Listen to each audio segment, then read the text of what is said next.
guys, today I'm back to talk about books. I have 5 books here that I want to talk about quickly. I'm going to start out with the first one, which is called Boy 7, and it's by Miriam Moos, whatever. She is from the Netherlands, and this is a thriller book for teens, so it's fairly short, it's not too long, it has a very nice length. I bought this because there was a movie, a German movie that came out that kind of based on that book. So I wanted to see what the book is about. The trailers looked interesting and I wanted to know, what is this? So I bought the book, I really enjoyed it. I gave this one 4 out of 5 stars. The main protagonist wakes up in a meadow and he doesn't remember anything. He doesn't remember how he got there, he doesn't remember his name. He has only a rucksack with a couple of things in it, but he doesn't recognize any of that. And so he's there left alone and he has to try to figure out who he is, how he got there, and if there is something he has to do, and obviously there is.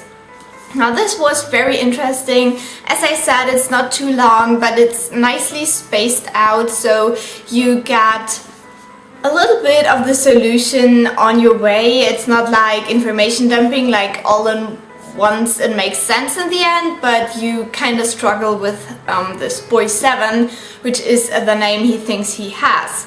So I really liked it. I really liked the book. As I said, very entertaining, very nice. For teenagers, I think this is amazing, but also if you're older, you can still get something out of it, and it's still very interesting. I'm sorry, my cat is doing crazy stuff right now. So I would definitely recommend this if it was translated into your language. It's very interesting.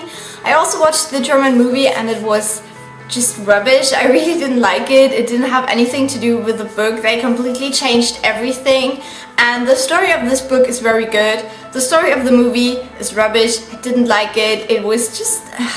And then it was completely a German movie, which German movie often means that someone is naked in 1 or 2 shots, which I really dislike. I'm sorry, I don't like naked people, and I don't think a movie is good just because you have 2 naked people in a movie. So yeah, it's not like they're having sex or anything. I mean, that's okay, you can show that, but just randomly people naked under the shower in a shot, why do I need that? Really, I really dislike the movie. Next book is from a Spanish author. This is Die Violine des Teufels by Joseph Galinak. So original title is El Violín del Diablo, and it was published in Barcelona. And I don't know what the English title would be, but it's probably something with violin and the devil. Okay, so this book is all about a girl that plays the violin in Spain, and she dies. Like right in the beginning of the book, she dies, she's super famous, she's the best in the world, and then she's dead.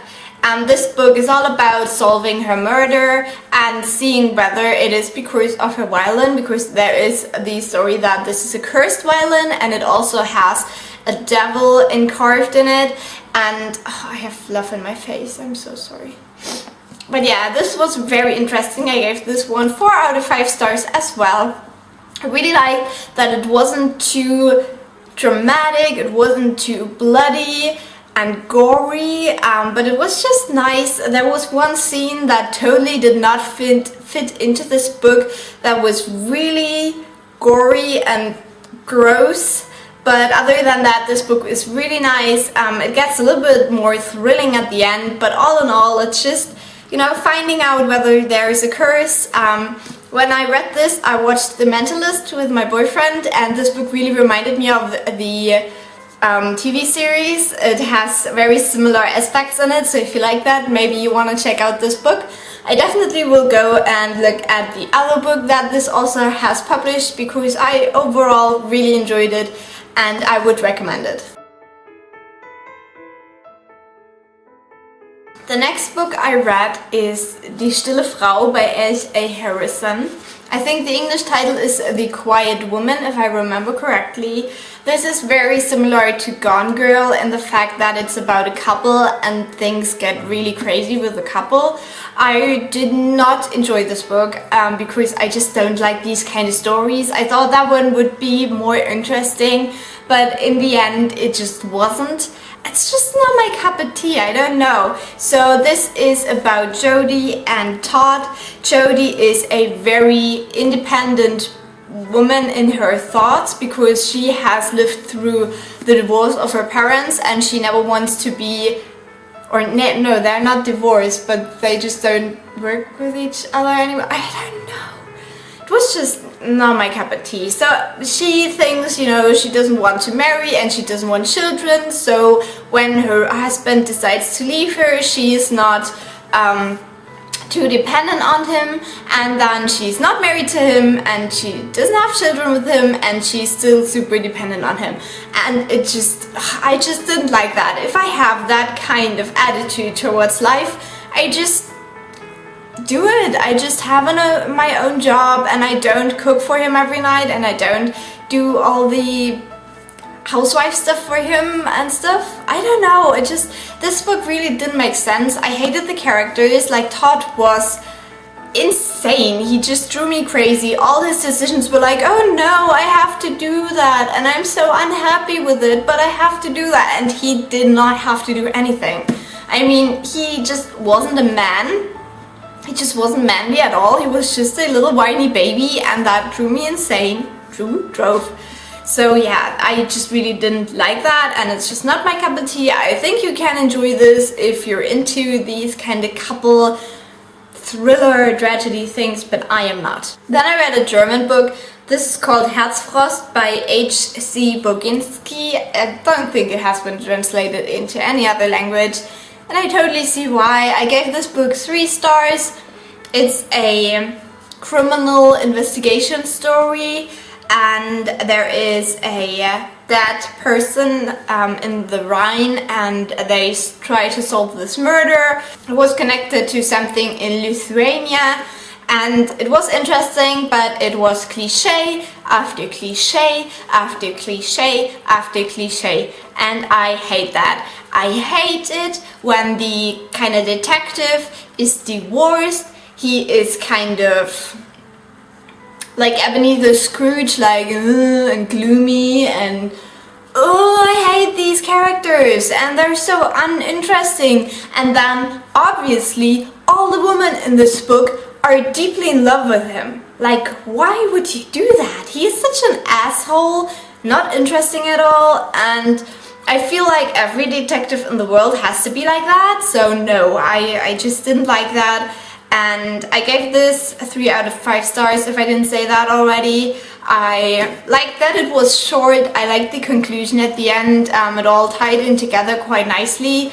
And yeah, I would never read a book by this author again. It was just cliches and that's just annoying. I don't like that. Now, one book I really enjoyed, I gave this one 4.5 out of 5 stars. It is Horns by Joe Hill. I loved this book. I read this book also because I saw that the movie was coming out. The movie is with Daniel Radcliffe and, you know, I liked the trailer a lot. I really liked the trailer a lot, but let me tell you. So the book I really enjoyed. This is about Ig, and Ig had a girlfriend and she was murdered and everyone thinks that he did it. Now, 1 year after the murder, he wakes up in the morning and he has horns, like actual horns on his head, growing there, and people start telling him all these weird things, like deepest sins and thoughts and stuff like that.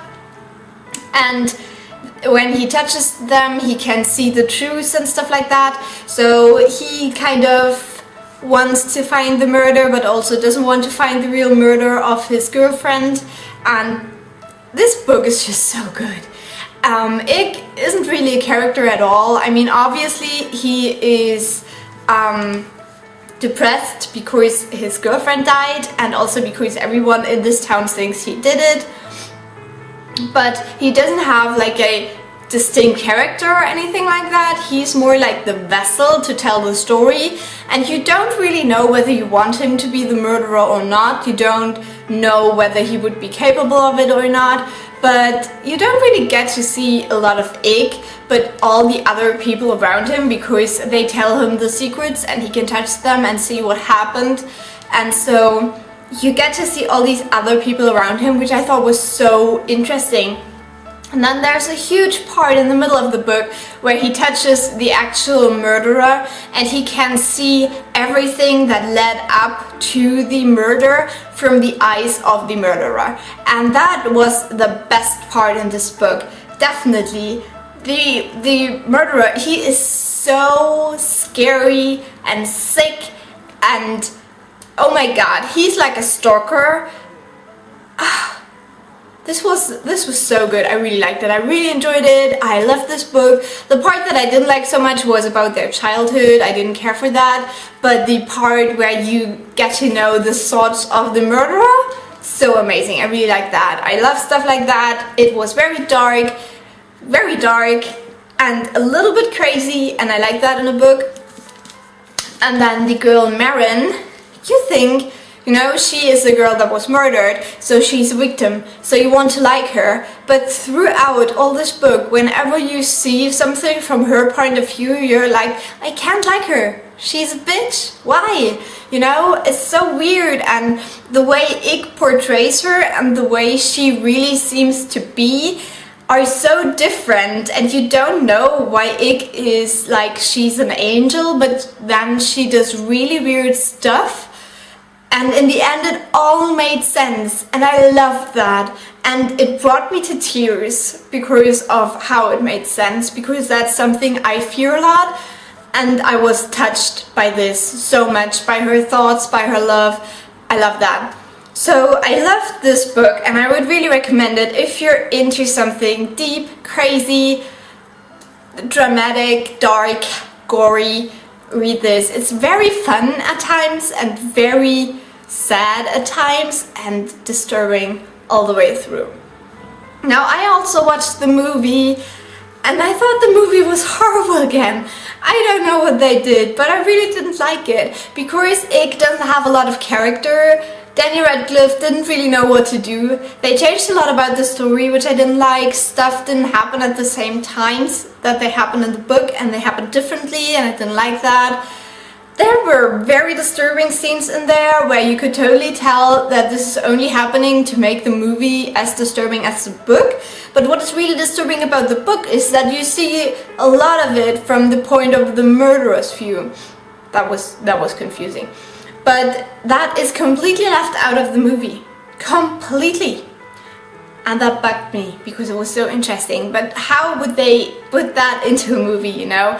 But yeah, that was really strange, and I was just sad about that. So if you want to just read one book out of all of these, read Horns. It was amazing. I loved it.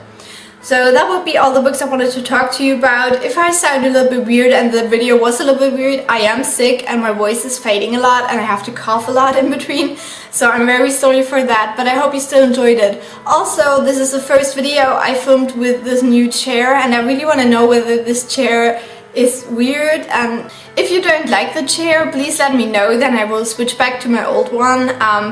But yeah, that is just more comfortable, but I don't like that you can see the back of it. I don't know. Just let me know what you think about it, if it's annoying or if I can keep it. So I really hope you enjoyed this. Have a lovely day, and I will cough to you next time. Bye! Don't get sick.